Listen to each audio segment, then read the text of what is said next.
Hi all, this is a really naughty trap called the elephant trap, and it's probably good for blitz chess. Really, maybe I should try these in blitz a bit more, these traps. This one, it wouldn't leave oneself with such a bad position, which is always good news, if the trap isn't fallen into. I'm a bit reminded of the film Predator, actually, where the Predator was actually set and made trap in the first film. But actually the Predator actually sidestepped the trap, and the trap had to be manually triggered, actually. So that's but in chess, why would we want to resort to traps to beat people? Well, maybe in blitz in particular it is good, because people are playing a bit casually, or they assume you've blundered. So there's no need to put on any fake facial expressions, etc. Just the speed of the game sort of implies it's full of mistakes. So you're playing black here, and it's as if you're playing the Queen's Gambit declined. So you play this ultra solid move e6, the old classical, which nowadays most GMs, and they're playing the boring Slav now, not hemming in this light squared bishop. But anyway, Queen's Gambit declined has survived the test of time. So bishop g5, and here instead of playing bishop e7 or maybe c6, which will sort of transpose into a Slav, you play the sort of provocative knight bd7, especially in blitz games, I would say. And if you don't know about this opening in general, it's a good idea to know about the minority attack, just in case White was playing very sensibly. Let's not get into that in detail, though. Say White now takes on d5, and he's looking at this pin on your knight, and he's thinking, this knight's pinned to the queen.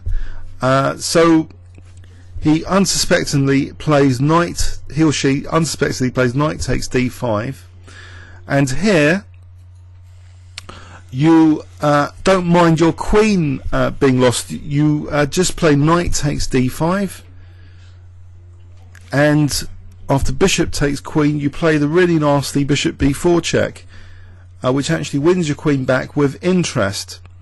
And in fact, after queen d2, checking with an engine, the most accurate move is actually not even to take the queen immediately, but to take on d8 with the king. So if you just take on d8, because you're going to win the queen anyway, there's no escape from this pin. And if White takes on b4, then you take, and you're threatening another nasty tactic, knight c2 check. So that's the most accurate way of playing it. Or if you don't want any further sort of complications, and you want to make sure you win the queen, you can just take it immediately. You're just a piece up anyway. It's still winning. So it's a nasty trap in the Queen's Gambit declined. Probably good for blitz chess. I'm not sure I'm going to try it this evening, because I don't like the static pawn structures or the queenside bishop issue, to be honest. That's why I prefer the King's Indian defense. If I'm going to go for the opponent's king, I don't want to be sort of potentially defending a very solid but less dynamic Queen's Gambit decline position. But if I was in the mood for setting traps, then knight bd7, in this line of the Queen's Gambit decline is interesting. So say it's out of interest, c takes d, okay, e takes d5. When I mentioned the minority attack, so say they're sensible and they play e3, so you have to know your Queen's Gambit decline theory, and at the very least later to be aware that a very strong standard plan in this position is going to be later b4 b5, maybe rook b1 b4 b5, trying to fracture your pawn structure. So if you're going to play this trap, it's good to know the opening when the trap isn't fallen into. But if it is, great, you've just had a very quick easy victory just with this seemingly sloppy knight bd7 move.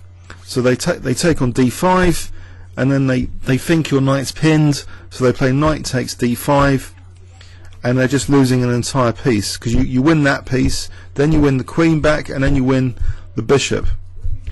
And apparently it's been quite a while, this trap. It's been in existence since about 1880, and thousands of people have apparently fallen into it. mostly at the amateur level, of course. Although grandmasters as well make sometimes terrible mistakes in the openings. Annan lost the game very quickly once in about 10 moves.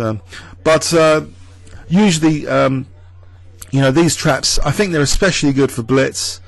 And maybe if you're going to play them in over the board chess, you might. Also, the way you act them out might be good. The theatricalness of it. I think Stephen Fry's talked about the theatre of chess. The reactions, the emotional look you would give, certain moves and stuff. If you could act it out as well, it probably helps.